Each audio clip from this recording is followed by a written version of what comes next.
انسانی زندگی اثرات لیتی ہے، اچھے اثر بھی ہوتے ہیں، برے اثر بھی ہوتے ہیں۔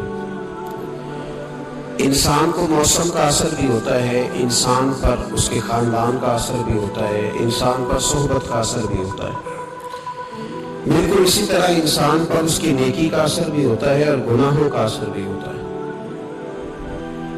نیکی دل کو سکون دیتی ہے، گناہ انسان کو پریشان کر دیتے ہیں۔ نیکی اللہ کی رحمت کو متوجہ کرتی ہے۔ پھر حالت یہ ہوتی ہے کہ انسان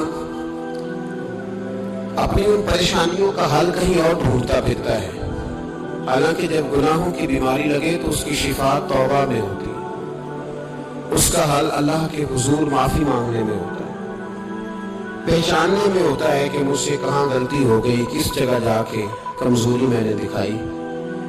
ہر انسان اچھی، ٹھنڈی، خوبصورت، سکھ والی زندگی چاہتا ہے۔ اللہ کریم نے سورہ نحل کے اندر ارشاد فرمایا من عمل صالحا من ذکر او انثی، فرمایا جو بھی اچھے عمل کرے، چاہے مرد ہو چاہے عورت ہو، وہو مؤمن، شرط یہ ہے کہ مومن ہو، فلنحیینہ حیاتا طیبہ، فرمایا ہم اسے پاکیزہ زندگی عطا فرما دیں گے، حیات طیبہ دے دیں گے، اسے پاکیزہ زندگی۔ شرط کیا ہے؟ من عاملہ صالحا، نیک عمل کرے۔ کون سے عمل کرے؟ اٹھنا بیٹھنا، کھانا پینا، چلنا سونا جاگنا محتاط ہو اس کا، وہ نیکی کرے۔ قرآن پاک کے لفظوں کے حسن پر غور فرمائیے گا، فرمایا فَلَنُحْيِيَنَّهُ حَيَاتًا طَيِّبَةً، ہم ضرور اسے پاکیزہ زندگی عطا فرما دیں، صاف ستھری زندگی، معیاری زندگی، خوبصورت شب و روز، آئیڈیل زندگی جس کو لوگ کہیں گے، وہ والی زندگی اسے دیں گے۔ اور دوسرے مقام پر سورہ طٰہٰ کی آیت نمبر 124 میں فرمایا وَمَنْ أَعْرَضَ عَنْ ذِكْرِی، جو ہمارے ذکر سے منہ پھیرے گا، جو ہمارا کھا کے چہرہ کسی اور طرف کرے گا، جو چلے گا ہماری زمین پر لیکن توجہ کسی اور طرف ہوگی، آسمان کی چھت ہماری بنائی ہوئی لیکن اس کے خیالات کہیں اور ہوں گے، فَإِنَّ لَهُ مَعِيشَةً ضَنْكًا، فرمایا ہم اسے تنگ زندگانی عطا کر دیں گے، اس کی زندگی تنگ ہو جائے گی، اس کی معیشت تنگ ہو جائے گی۔ گناہ زندگی کو تنگ کر دیتے ہیں، نیکی زندگی میں آسانی پیدا کرتی ہے۔ آپ کو اگر زندگی میں سکون چاہیے ہو تو آپ کسی غریب کی خدمت کر کے دیکھیں، اللہ کتنا سکون عطا کرتا ہے۔ آپ بڑے پاورفل بھی ہیں، بڑے طاقتور بھی ہیں اور بڑے باوقار بھی ہیں، لیکن کسی کو گالی دے کے آپ کا دل کبھی ٹھنڈا نہیں ہوگا، تکلیف ہوگی، اس کے اندر آزمائش ہوگی۔ ڈاکٹر ریسرچ کرتے ہیں، ڈاکٹر وہ کہتے ہیں گناہ کرنے سے آدمی جسمانی طور پر کمزور ہوتا ہے، لیکن وہی عمل اگر وہ بطور نیکی کرتا ہے تو اللہ اس میں اسے قوت عطا فرماتا ہے، اسی عمل میں اللہ اسے قوت عطا کر دیتا ہے۔ ویسے میں اشارہ دے رہا ہوں، اس بات کی تفصیل میں نہیں جانا چاہتا۔ میرے عزیز یہ یاد رکھیں کہ نیکی آپ کو سکون دے گی، نیکی آپ کو ٹھنڈا کرے گی۔ اللہ تبارک و تعالیٰ نے قوموں پہ عذاب نازل کیا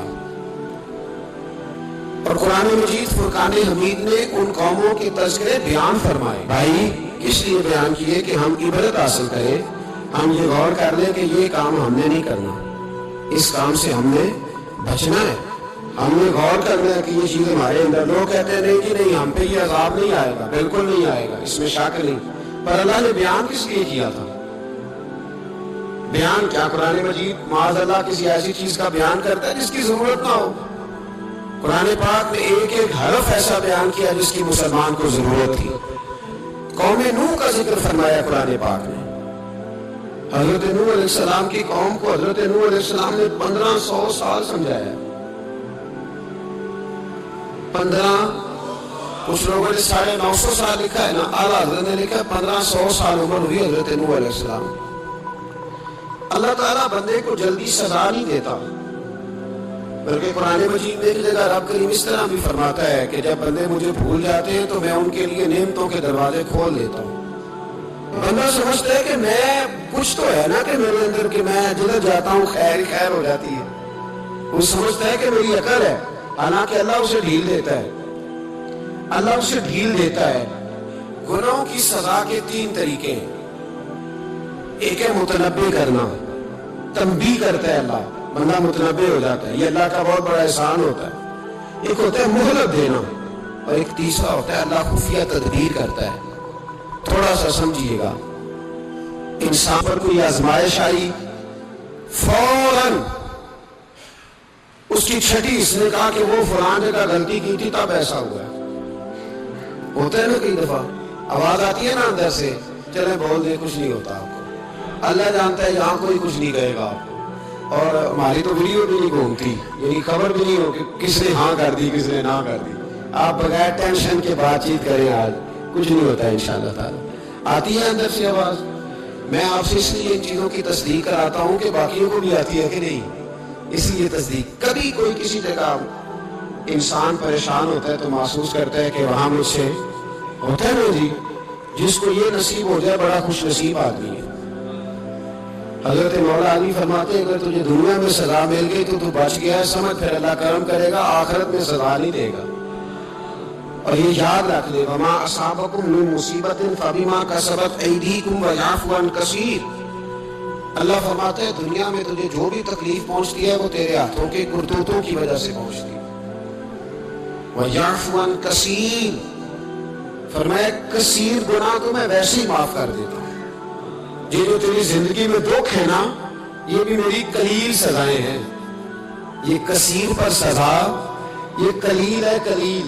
یہ جو تمہاری زندگی میں تکلیف ہے، انسان کو سزا ملتی. حضرت فضیل بن عیاض رحمۃ اللہ تعالی علیہ گھوڑے پہ بیٹھے تھے، گھوڑا شرارت کرنے لگ گیا، اچھلنے لگ گیا، کودنے لگ گیا. تو حضرت فضیل بن عیاض نیچے اترے، ایک کونے میں جا کے نماز کی نیت مانگ لی، 2 رکعت نماز پڑھی، پھر دیر تک استغفار پڑھتے رہے، روتے رہے، دعا کرتے رہے. واپس آئے، خادم عرض کرنے لگے حضور سمجھ نہیں آئی، گھوڑے نے تھوڑی سی شرارت کی، وہ بھدکا ہے، آپ نے اس کو چھوڑا ہے اور چھوڑ کر کے آپ نماز میں لگ گئے. تو حضرت فضیل بن عیاض فرمانے لگے جب بندہ اللہ کی نافرمانی کرتا ہے نا تو جو چیزیں اس کی فرما بردار ہوتی ہیں وہ اس کی نافرمانی کرنے لگ جاتی ہیں. تو مجھے محسوس ہوا تھا کہ میں نے کہیں اللہ کی نافرمانی کی ہے، اس لیے ایسا ہوا ہے کہ میرے گھوڑے نے میری، تو میں توبہ کرنے لگا ہوں. اور آپ دیکھتا ہوں بیٹھ کے بھلا کیا ہوتا ہے، میں نے سچی توبہ، حالانکہ مجھے یاد نہیں کہ میں کہاں بولا، پر کھری اور سچی توبہ کی. دوبارہ گھوڑے پہ بیٹھے تو گھوڑا بالکل صحیح ہو کے ساتھ چلنے لگ گیا.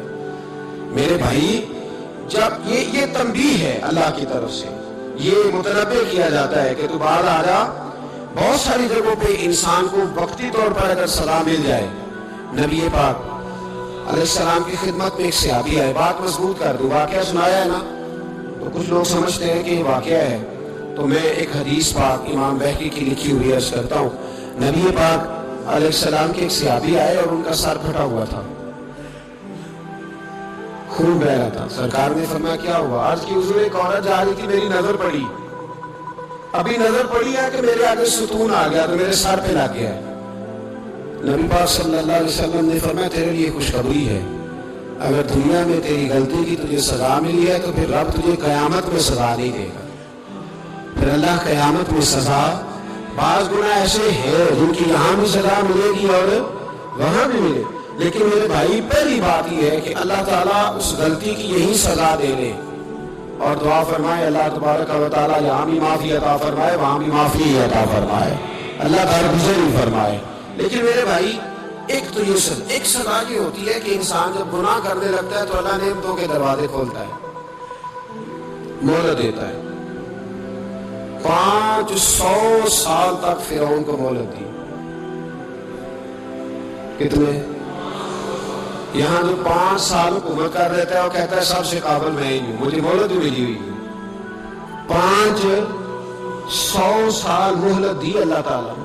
اور فرعون کی قوم پر پتہ تھا آپ کس طرح کیا ہے، ٹڈیاں مسلط کر دی اللہ نے.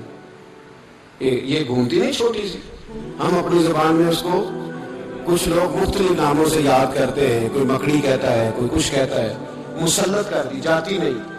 ان پر بنی اسرائیل کے ان مقابل جو فرعون کی قوم تھی ان پر الزام اس طرح کا عذاب آیا کہ مینڈک مسلط کر دیا اللہ تعالیٰ. برتن کھولتے تھے اندر مینڈک نکلتا تھا. دنیا کی ہر دوائی استعمال کرتے تھے لیکن مینڈک نکل آتا تھا. تھوڑا سا سمجھا کریں چیزوں. ہمارے رنگ نہیں زیادہ گورے کہ ہم پر عذاب نہیں آتا. کوئی بہت زیادہ اللہ تعالیٰ معاف فرمائے دولت نہیں جمع کرا بیٹھے شاہی خزانے میں کہ ہم سے پوچھا نہیں جائے گا. یہ مہلت ہے, مہلت کو مہلت سمجھو.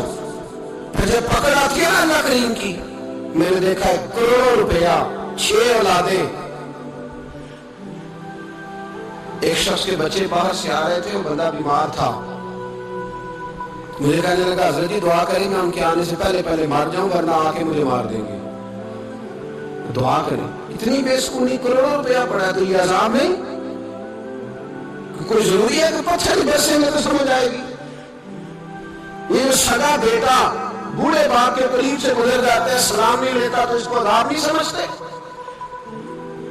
یہ جو امت کی بیٹیاں, امت کی بچیاں, ہماری بچیاں ایک سال کے اندر 75 76 ہزار بچی ایک ڈویژن سے بھاگ کے شادی کر رہی ہے, ایک صوبے سے. تو اس کو آپ اللہ کا عذاب نہیں سمجھتے؟ معمولی بات ہے. نہیں ہمارے رنگ ہوئے, ہمارے سماعت ہیں. 1500 سال مہلت دی نوح علیہ السلام کی قوم کو. کتنے سال؟ بول کے بتائیے, بول کے دوبارہ بولیے. 1500 سال. کوئی آدمی اپنی سمارٹنس پہ خوش نہ ہو جائے کہ 20 سال ہو گئے میں تو نافرمانی بھی کر رہا ہوں, روٹی بھی پک رہی ہے, میں تو حرام بھی کھا رہا ہوں, پھر بھی سب ٹھیک ہے. 1500 سال مہلت دی. پھر حضرت نوح کہنے لگے اللہ میں نے تو بڑا سمجھایا نہیں باز آتا. رب کریم نے فرمایا کشتی بناؤ. اللہ کے پیغمبر کشتی بنانے لگے تو قوم مذاق اڑانے لگے. آپ کیا کرنے لگے ہو؟ آپ کشتی بنانے لگے ہو, خیر تو ہے, قوم مذاق اڑا رہی ہے. حضرت نوح علیہ السلام کا آپ نے کشتی بنائی, پانی کہاں سے نکلا, نہ بارشیں ہوئی نہ سیلاب آئے. ایک تنور تھا, اس کے اندر سے پانی نکلنا شروع ہو گیا. کبھی تو دور سے بھی پانی نکلا ہے, پر جب نکالنے والا چاہتا ہے تو وہاں سے بھی ایک تنور سے پانی نکلا. اتنا نکلا, اتنا نکلا, اتنا نکلا کہ قوم ساری ڈوب گئی. قرآن مجید کے صفحات شہادت دیں گے کہ حضرت نوح کی قوم کا بچہ بہ گیا. بچے صرف وہ تھے جو حضرت نوح کے ساتھ ہو گئے, تباہ ہو گئی. اللہ بے نیاز ہے, بے نیاز. 1500 سال مہلت ملے اور تو پھر بھی کہے رب بڑا کریم ہے معاف کر دے گا. 1500 سال تجھے گنجائش دے اور تو کہے کوئی نہیں بات, معافی ملنی چاہیے ابھی بھی.